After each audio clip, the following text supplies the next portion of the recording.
umaga at batiin ang ating Pangulo ng belated happy birthday. I think we all, or many of us na gising pa ngayon, watch his address and na pakinggan natin yung kanyang marching orders, no? So, after listening to him and spending the day talking to the different departments, and I think Sec. Sunny Dominguez to be always on the line, and I thank yung mga taga-DSWD, yung mga USEC at yung ating regional director, and of course Deputy Speaker El Rey Villafuerte, and also Presidential Secretary Vince Dizon, ang ating Presidential Advisor on Flagship Programs, and the Executive Secretary, no? So, in-expect ko na bukas makukwento ko sa inyo yung written part ng report, di ba? So, meron na yung live broadcast, yung report ng ating Pangulo, and he gave very clear marching orders. Pero dun sa specifics, allow me to talk about some of that tonight, and allow me to address also yung feeling ko as a legislator sa mga kasamahan natin sa IATF, no? So, to go straight to the point, sinabi ng Pangulo may 200 billion at ito ay para sa 2 months, 5 to 8,000 pesos para sa 18 million Filipino families. So, himayin muna natin isa-isa yon para klaro sa lahat, ha? There are more than 24 million Filipino families, no? So, about 109 million Filipinos. So, yung 6.6 million Filipino families, nasa formal sector yan. Yan po ang mga may trabaho, SSS, GSIS, may income tax and everything. So there's going to be a different package, especially for small, micro, small, medium enterprises. Kasi more than 90% ng trabahante or ng mga trabaho nasa micro, small, and medium enterprise. So there's going to be a package for that. Yung bayanihan to Hilas 1 is for the 18 million Filipinos na makareceive ng 18 million Filipino families na makareceive ng 5 to 8 million 5 to 8,000 pesos each, no? Then secondly, the law was also there to provide for yung mga medical needs, yung mga PPEs, personal protection equipment, protective equipment, at iba pang pangangailangan ng DOH at saka ng mga private hospitals, no? So I'll touch on that later. But siguro what I did is I looked at yung mga comments dun sa Facebook nung nagsasalita si ating Pangulo. And basically naman, di ba, yung suporta ng ating kababayan, kahit hirap na yung iba, nandiyan pa rin. Pero ang tanong talaga, paano nila makukuha at kailan nila makukuha? Okay. So, ayan po, si Steve Cayetano, hindi ko lang kung kamagano ko, kailan makukuha, no? Eksakto, tinanong niya. Yon, si Bong Montonilla, tinatanong niya yung PPEs, bakit wala pa, no? So, I'll go to that later. Let me start out muna with paano makukuha ng ating kababayan. So we go now to the guidelines that I think is a very important part of the report ng Presidente. So after natin mapasa ng batas ng Monday, napirmahan na Tuesday, the different departments already came out with joint guidelines, no? So I was reviewing it since Saturday. Basically, ang guidelines, nilahad niya yung mga existing na programa ng gobyerno. For example, sa DOLE, they identified TUPAD at saka yung CAMP, no? So existing programs to na pwedeng dagdagan ng pondo and then i-adjust ng konti yung guidelines for the present situation. Another example is the Department of Agriculture, and si Secdar, nagpapasalamat kami sa kanya, last week pa, nagpadala na siya ng sulat kung ano yung mga priorities at paano makakatulong, no? So, yung pong DSWD naman, meron siyang several programs na existing na. So, let me tackle yung pinakamadali. Yung 4.4 million Filipino families po na kasama sa 4Ps or dun po sa conditional cash transfer, yan po ay dapat pinakamabilis. And kung may nakikinig sa DSWD, and of course sa economic team, sa IATF, sana ma-release na kaagad yon kasi nasa gobyerno na ang records na nasa DSWD na yan. So meron na yan traditional way kung paano i-deposit yung pera at paano nila makukuha. So yun po ang example na binigay po ni Secretary Sunny Dominguez nung Monday, nung Saturday, yung meeting namin before the Monday session, nasabi niya yung 4.4 million, i-top up na lang. Or kumbaga sa cellphone mo, loloadan na lang. Di ba? Pass a load na lang yon. So, 4.4 out of the 18 million, pwedeng gawin yon. Now, I was told there's another 4.6 million na identified na as poor. No? So, yan ang tinitignan na ng DSWD. Kung yan ay binibigyan at kasama na sa programa nila, kung mabibigyan din directly yan, then 9 million na yan, kalahati na. No? So, paano yung kalahati pa? And kanina sa DZMM, yung isang director po natin sa DSWD, very articulate naman, kunikwento niya, no? But siguro, for a little bit more clarity, I think ito yung sinasabi niyang magkakaroon ng Social Amelioration Card, no? Ito po yung sinasabi niya. Actually po, it's actually a form, no? And I'll go through it with you, but kwento ko muna kung paano to, no? So basically, itong form na to, okay, na iba-ibang ahensya ang nandyan, no? DILG, so, tignan ko sandali. Ayan. Ayan po so kung makikita nyo po, DSWD, DTI, DA, Presidential Communications, ayan, tapos DBM, no? And then DLG. So yung form po na yan, makikita nyo po yung name, yung head of the family po ang papipirmahan yan.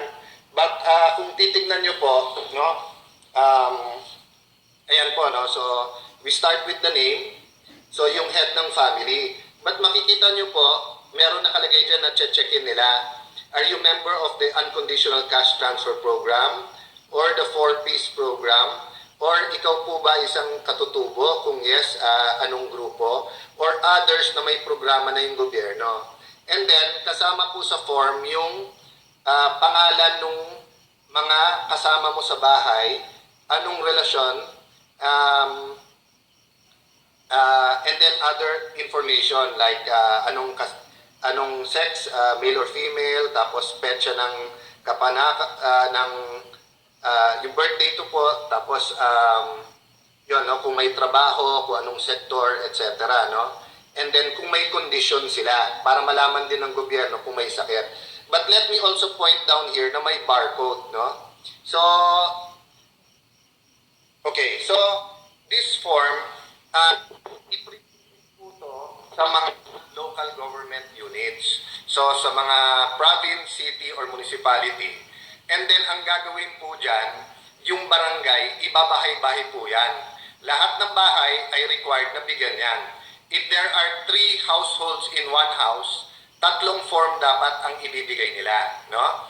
And then, yung pinakita ko sa inyo kanina na i-check natin kung nakalagay doon, kung conditional cash transfer, meron ka na, sa ilalim po, pakita ko po, no? Sa ilalim po, may nakalagay, eto, na dapat ang barangay officials ang magsabi. Diba? Ang nakalagay po dyan, Assistance to Individual in Crisis, programa po ng DSWD yan, dapat sagutan ng opisyal, oo o hindi. No? So on this point, kailangan talaga may instructions yung barangay because let's be realistic about it. No? Walang barangay captain na magsasabing huwag bigyan yung lahat ng bahay dun sa lugar niya, no? So dapat maging clear sa kanila kung ano yung basis, no? So having said that, pag chinekan na yung conditional cash transfer, ibig sabihin kasi makukuha mo na yan directly dun sa account mo. So hindi ka na dapat bigyan kasi dodoble, no? So ang intention in Metro Manila it's 8,000. So bakit 5 to 8,000? So if you're from another place sa ating bansa, and for example, dun sa lugar mo, 25% less ang minimum wage sa inyo, so ibig sabihin po, ang ibibigay sa inyo, 25% less than 8,000. So 6,000 ang makukuha mo, no? So yun po ang ibig sabihin po dun sa 5 to 8,000, no? So yung form na to, napaka-importante po na ma-fill-upan kagad. So, nung isang araw po, nag-post ako, di ba, na ang distribution, sana house to house, sana po, yung COA, picture na lang, cellphone na lang, para wala ng ballpen, wala ng hawakan. So, nakikiusap ako sa lahat ng LGU, although pa pipirma nyo yung form na to, di ba, siguro, pagkabigay, hintayin nyo, but the less interaction kasi, and the less surfaces na nahahawakan natin, pinapasa natin, the less risk of infection. But I guess, because nga tama yung sinabi ng ating Pangulo, this is the biggest ever programa ng gobyerno na mapagbigay ng ganitong amount kasi ngayon lang naman tayo nagka-problema na ganitong kalaki. So ang problema, kung walang basis din kung sinong bibigyan, unang-una hindi mo bibigyan 100% ng household We're going to give 18 million out of 24.4 or 24.6 million Filipino families. Now, kaya ko po tinuro yung barcode kasi yung iba kanina nagtatanong na sa akin if they can print. So, nung nagtanong kami sa DSWD, ibibigay pa daw sa regional director yung barcode for that city or municipality. I know for a fact that there's an important meeting tomorrow between the DILG, the DSWD, and Department of Finance. So, pakitignan niyo po itong barcode na to. Kung by the time mag-meeting kayo tomorrow morning, na-release na yan, ibig sabihin, first thing in the morning, nag-preprint na yung mga LGU. Pero by the time na meet kayo, or by the time na alas 9, alas 10, alas 11, kung wala pa yung barcode na yan, you might want to consider getting rid of it na. Because the barcode will actually help you sa liquidation and later on sa classification. But ang tao, kailangan nila yung pera ngayon na. Diba? They cannot, people should not be made to wait any longer. Doon ko nakikita po yung desire ng Pangulo na makuha nyo ASAP or as soon as possible. Doon sa pagbibigay niya ng power, sinabi niya kanina, ine-empower niya na lahat ng departamento. So kung guidelines lang po ito, nasa atin na po yan. Pati COA naman po, ang alam ko po, ang COA is being very sensitive ngayon at coordinated din naman, no? So what's going to happen? What's going to happen is that merong memorandum of agreement na ibibigay ang DSWD sa lahat ng LGU, and as soon as the mayor or governor signs it, no, they should download a certain amount depende kung anong household. So for example, kung sa Taguig, kung 220, 240,000 households kami, pero kung ang qualified ay 140,000 household, magda-download na sila ng 8,000 times 140,000.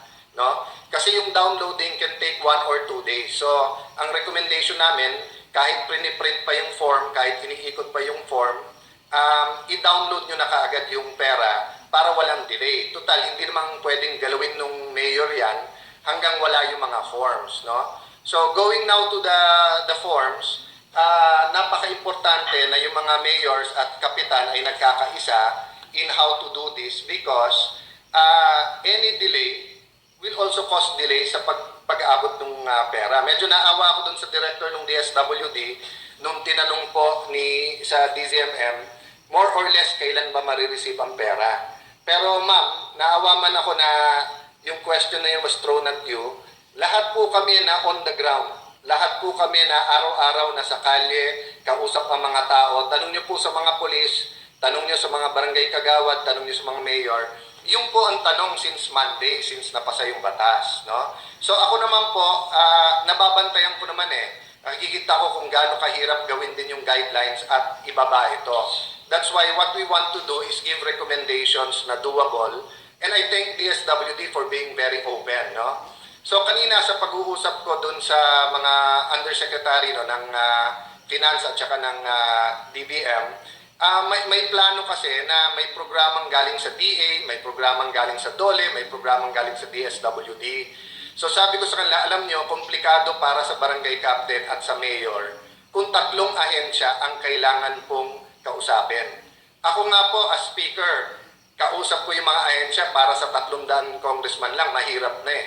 What more if your barangay has 50,000 people, di ba? And what more if your city has 100, 200, 500,000 households, di ba? So kung ang gagawin natin ay sa DSWD, yung traditional na guidelines ng AIX, which is 5,000 lang, so yung 3,000 para maging 8,000, manggagaling pa sa DOLE. So magdodoble pa yung listahan mo, no? So ang suggestion ko, total, yung mga programa na to ay regular programs at may pondo ito. Yung present na pondo nyo, which is anywhere between only 1 to 9 billion per department or 10, di ba? Billion. I-hold nyo yan, gamitin nyo yan for your specific purpose, no? I'll explain that a little bit later.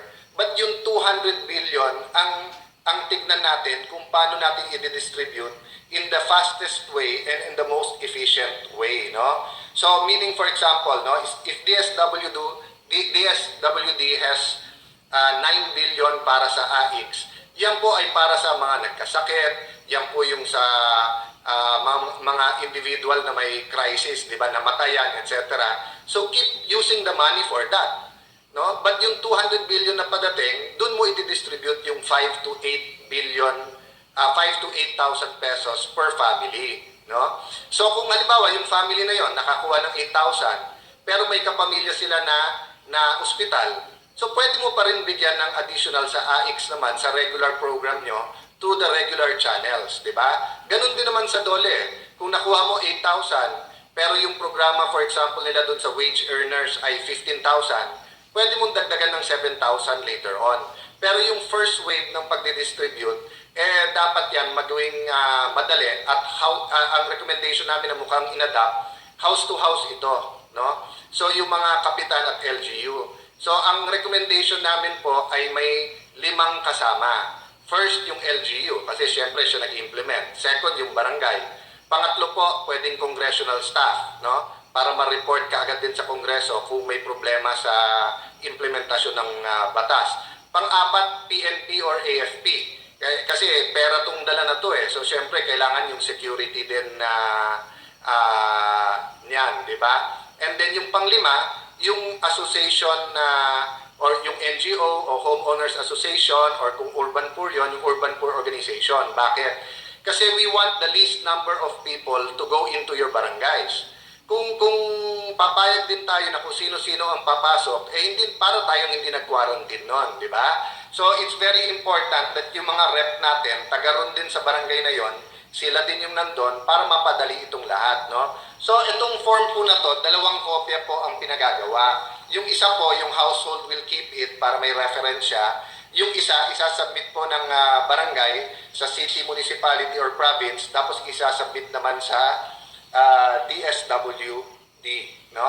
So let me stop there muna, and I expect naman, since klaro yung guidelines, the different agencies, as soon as matapos yung mga meeting nila tomorrow, will start announcing kung paano itong gagawin. But gusto ko lang i-reiterate, no? And I'll address myself to the different departments. Kung pwede po, dun sa first wave, yung pinakasimple, isang ahensya na lang. DSWD na lang at saka yung LGU, 5 to 8,000. Anyway, the other agencies will still have their chance.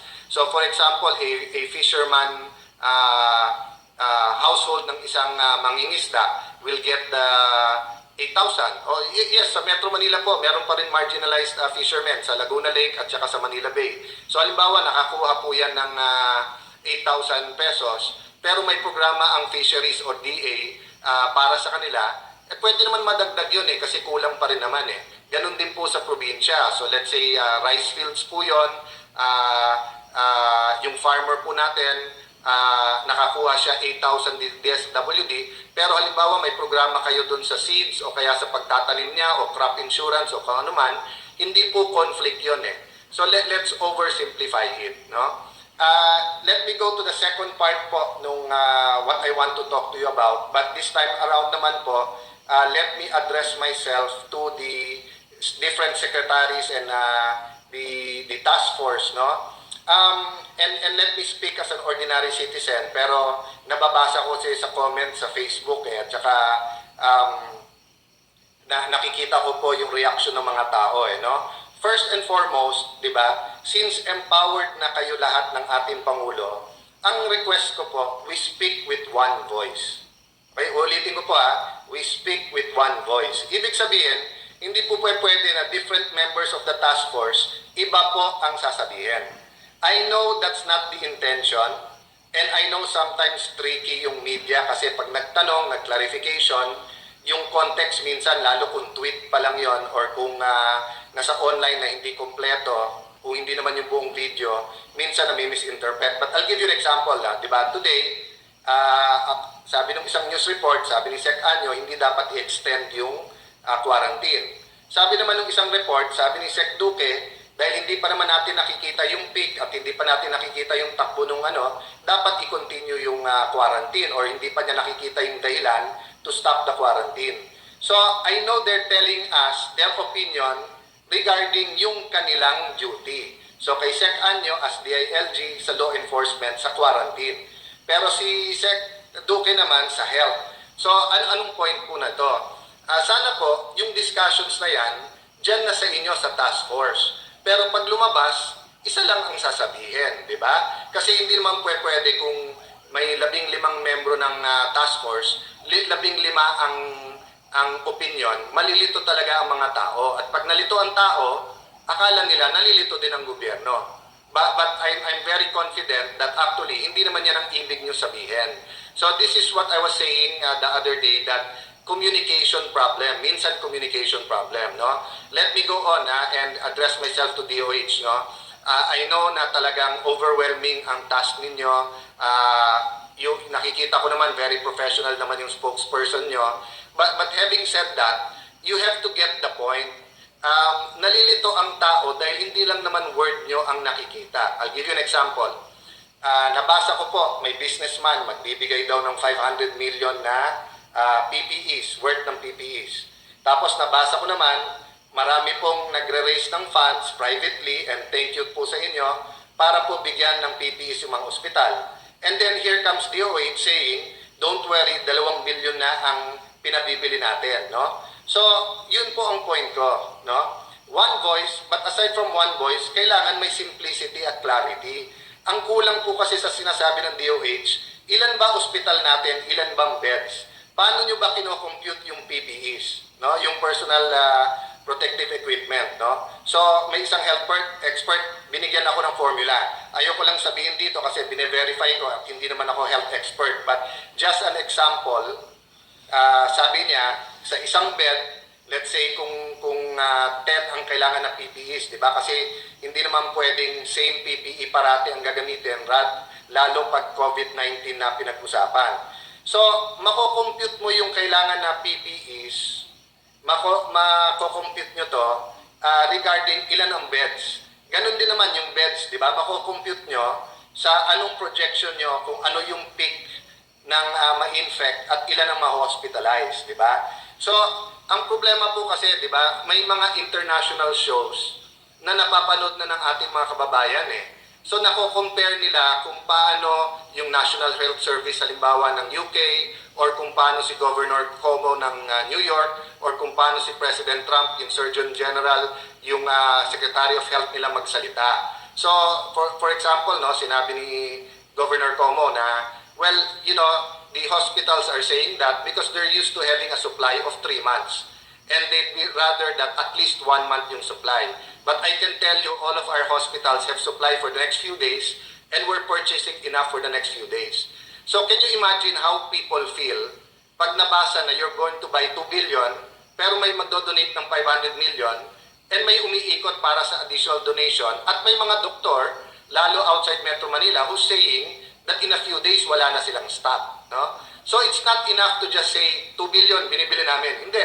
No? Tell us the number of hospitals per region, ilan beds yan, ilan i-deliver nyo, di ba? And then, i-communicate nyo yan sa mga ospital para sila mismo, pagka humingi sila sa tao or sinabing kulang, they can say what they meant by kulang ito, no?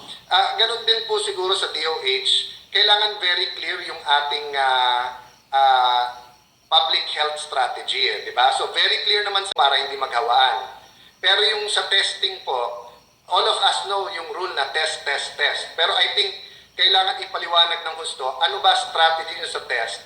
You know, you just can't announce that nagdagdag kayo ng testing center. As I said, I understand where you're coming from. Nakikita ko naman yung point nyo doon, di ba? Pero just saying that you're adding testing, without telling people why and what the strategy is, di ba, is causing problems. So, wag nyo pong, sagutin nyo po yung media, pero po, don't let the agenda nung nagtatanong sa media hijack our agenda.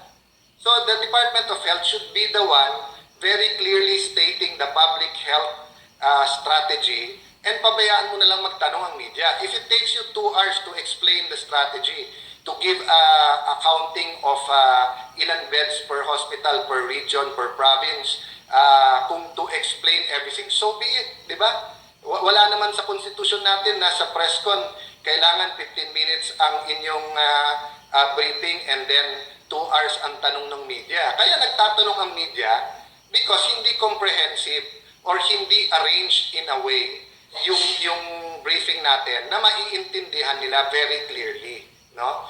So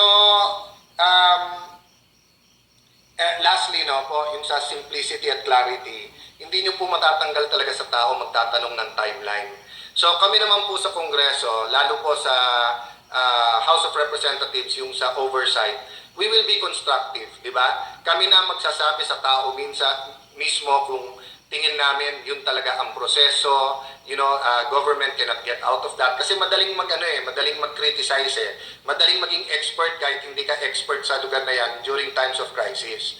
On the other hand, we can't just keep saying yes when we see that there's something happening or may pagkukulang, o kaya, di ba, yung tingin nyo, klaro yung message nyo sa gobyerno, but on the other hand, hindi talaga klaro, no? So,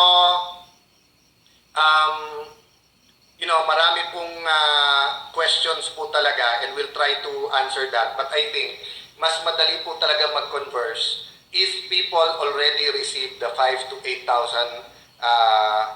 pesos. So, let me check my email or WhatsApp, Viber ngayon, kung dumating na yung report galing Malacanang. I heard it was being sent kanina, no? If not, tomorrow morning kung written yan, and we'll go through it and we'll update you. In the meantime, we're working with government. Let me finish by saying there will be an accounting, and hold us accountable. Hold anyone you think should be held accountable later. But right now, kailangan magkaisa tayo. Regardless ng paghihirap natin sa bahay, we have to stay home. Pag may sakit, we have to help each other.